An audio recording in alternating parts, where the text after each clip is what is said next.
Halo, selamat datang kembali di channel Belajar Matematika bersama Marvi Aryo. Pada video kali ini kita akan membahas tentang cara menggambar persamaan kuadrat. Persamaan kuadrat itu contohnya adalah Y sama dengan X kuadrat dikurang 6X ditambah 5. Nah, ini contoh persamaan kuadrat. Lalu bagaimanakah menggambar persamaan ini ke dalam koordinat kartesius? Simak video ini sampai selesai.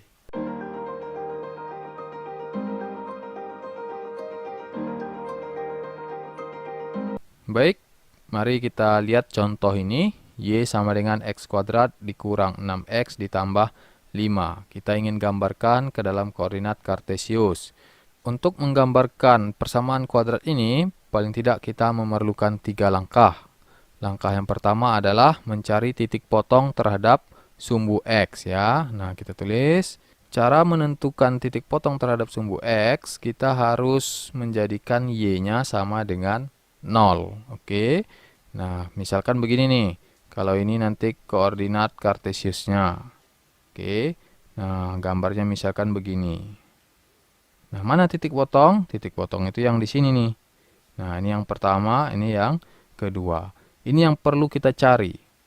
Dia memotong sumbu X itu di mana, gitu ya. Nah, kalau dia memotong sumbu X, berarti Y-nya 0. Ya, ini kan pasti 0 Y-nya. Misalkan, ini adalah titik 1,0. Yang ini berarti misalkan titiknya adalah 5,0. Begitu ya. Nah, ini ilustrasi. Ini yang bakal kita cari. Sehingga kalau kita mau tahu titik potong terhadap sumbu X, maka kita jadikan Y-nya sama dengan 0. Kalau Y-nya 0, maka persamaan ini menjadi X kuadrat dikurang 6X ditambah 5 sama dengan 0.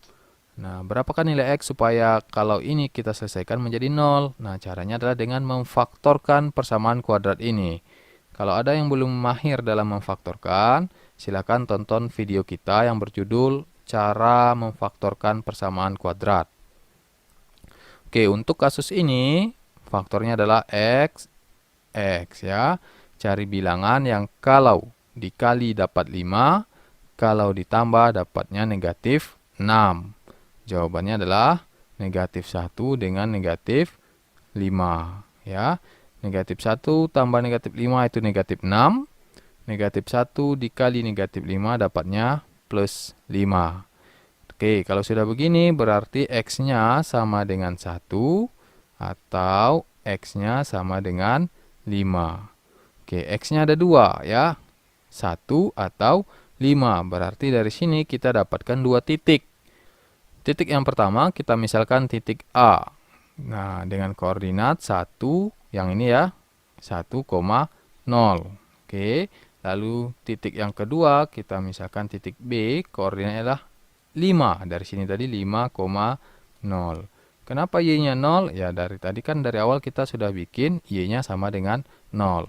Jadi titik potong terhadap sumbu X itu artinya kita mencari nilai X supaya Y-nya sama dengan 0. Kita dapatkan 2 titik. Titik A dan titik B. Itu yang pertama. Setelah mendapatkan titik potong terhadap sumbu X, langkah kedua yang harus kita lakukan adalah menentukan titik belok. Sekarang saya kasih ilustrasi dulu. Kalau persamaan kuadrat itu gambarnya, salah satu contoh gambarnya nanti begini ya. Nah, tadi yang kita cari itu yang di sini, yaitu titik potong terhadap sumbu X. Sekarang yang ingin kita cari itu adalah titik yang ada di sini nih. Nah, yang ada di sini. Artinya persamaan kuadrat ini kan dari sini turun, kemudian berbelok, lalu naik. Nah, di manakah titik beloknya? Ini yang ingin kita cari. Nah, pada langkah kedua kita ingin menentukan titik yang di sini. Bagaimana caranya? Caranya adalah dengan mencari koordinat yang ada di antara titik belok tadi. Tadi kita dapatkan X-nya 1 dengan 5. Ya, 1 dengan 5. Nah, cari tengah-tengah antara 1 dengan 5. Berapakah tengah-tengahnya? Ya, cara mencari tengahnya, tambahkan saja lalu dibagi 2. 1 tambah 5, 6. 6 bagi 2 dapatnya adalah 3. Nah, oke, berarti untuk X-nya itu 1 ditambah 5 dibagi 2. 6 dibagi 2. 6 bagi 2 dapatnya 3. Berarti titik beloknya nanti nilai X-nya itu adalah 3. Kalau sudah dapat X-nya 3, maka tinggal menentukan nilai Y-nya. Nah, kembali ke persamaan atau ke soal tadi. Y sama dengan X kuadrat kurang 6X tambah 5. Berarti X kuadrat kurang 6X ditambah 5. X-nya berapa? X-nya adalah 3. Berarti 3 kuadrat dikurang 6 dikali 3 ditambah 5.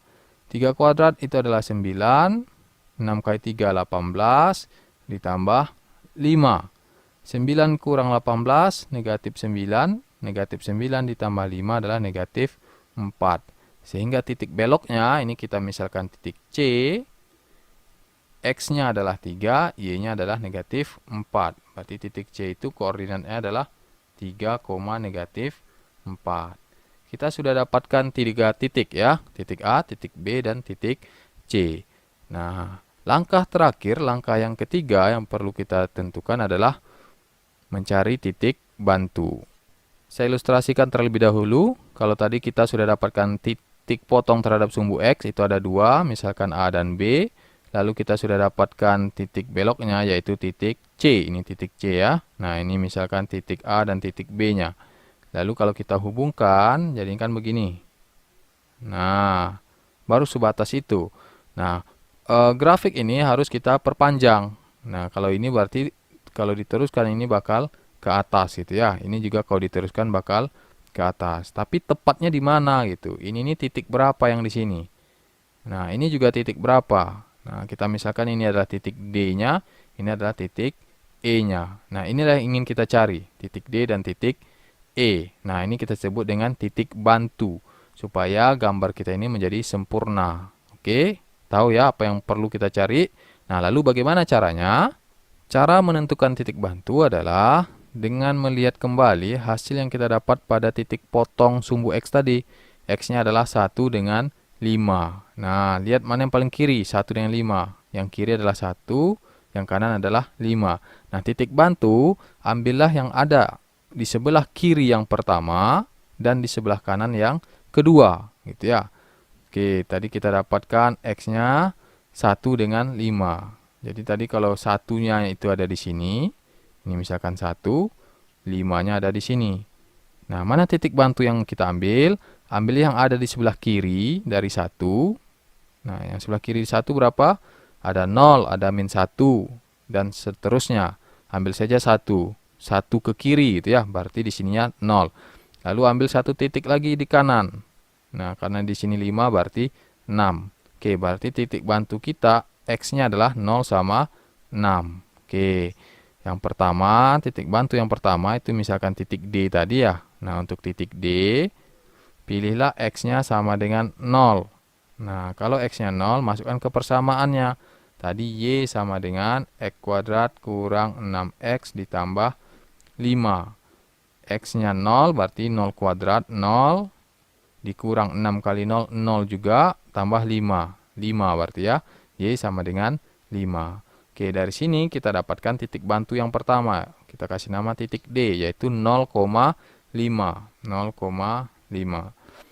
Lalu titik E ya, untuk menentukan titik bantu yang kedua, titik E, pilih yang sebelah kanannya nih. Tadi kita pilih 6, berarti pilih X-nya 6. Nah, sekarang kita tentukan nilai Y-nya. Y-nya sama dengan X kuadrat kurang 6X ditambah 5. X-nya adalah 6. 6 kali 6, 36, dikurang 6 dikali 6, 36, ditambah 5. 36 kurang 36, 0, tambah 5, hasilnya adalah 5. Nah, dari ini kita dapatkan titik bantu yang kedua atau titik E, itu adalah 0,5. Nah, haruskah ini 1 ke kiri dan 1 ke kanan? Jawabannya tidak. Boleh saja 2 ke kiri, 2 ke kanan. Tapi sebaiknya seimbang ya. Kalau 1 ke kiri berarti 1 ke kanan. 2 ke kiri, 2 ke kanan. Supaya apa? Supaya gambar yang kita peroleh nanti hasilnya rapi, seimbang. Begitu ya. Nah, oke, kita sudah lakukan 3 langkah yang perlu dilakukan. Dari 3 langkah itu kita mendapatkan 5 titik. Titik A, B, C, D, dan E. Lalu kelima titik ini kita gambarkan pada koordinat kartesius. Kita mulai dari titik A. Titik A tadi adalah 1,0 ya. Ingat nih, 1,0. Titik A-nya adalah 1,0, berarti di sini. Oke, itu adalah titik A. Lalu titik B tadi adalah 5,0. Kita gambarkan 5,0, berarti di sini. Lalu kita lihat titik C. Titik C kita tadi adalah 3,-4. Oke, kita bisa lihat ya. Kenapa tadi kita pilih 3? Karena 3 itu ada di antara 1 dan 5. Lalu ketika X-nya kita pilih 3, kita dapat Y-nya tadi -4. Sehingga titik C-nya adalah 3,-4. Oke, sekarang titik bantu ya. Oke, titik bantunya tadi kita dapatkan. Titik D-nya adalah 0,5. Kita gambar 0,5 di sini ya. Oke. Lalu yang titik bantu yang kedua 6,5 ya. Maaf, ini bukan 0,5, 6,5 karena tadi X-nya kita pilih 6. Nah, ini 6. Oke, titik bantu yang kedua adalah 6,5 di sini ya. Setelah memperoleh 5 titik ini, maka titik ini kita hubungkan. Nah, hasilnya adalah seperti berikut. Ini dia hasilnya ya. Nah, ingat dalam menghubungkannya, jangan dihubungkan garis lurus ya. D ke A lurus, A ke C lurus, maka hasilnya tidak jadi seperti ini.